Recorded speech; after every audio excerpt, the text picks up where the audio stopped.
5 minute simple exercises to lose belly fat in 7 days. Number 1 is fast low step running. How to do? Find a low step and stand in front of it. Quickly step up onto it and back down, right and left up. Right and left down as fast as you can for 30 seconds. Number 2 is basketball jumps. This move is similar to jumping jacks, but you are moving side to side.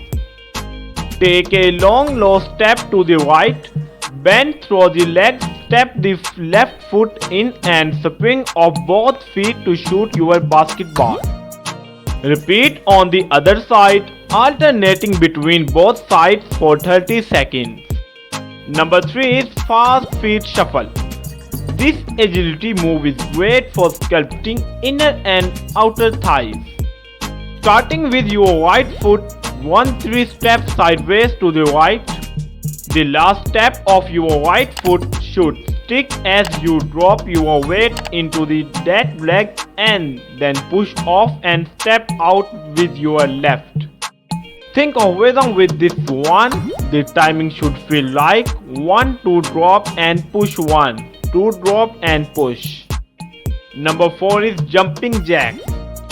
Stand with your feet together, arms at your sides and jump about shoulder width apart. As you jump, swing both arms out to the side or overhead. Toes and knees should be slightly turned out. Jump again and return legs and arms to starting position. Number 5, push-ups on knees. Knee on the ground and walk your hands forward until they are slightly wider than shoulder width apart. Repeat for 30 seconds. Straighten your arms and look directly ahead at the floor. Keeping abs tight, bend your elbow and lower your upper body until your chest is 4 inches off the floor. Exhale as you straighten your arms, returning to the starting position. Repeat it for 30 seconds.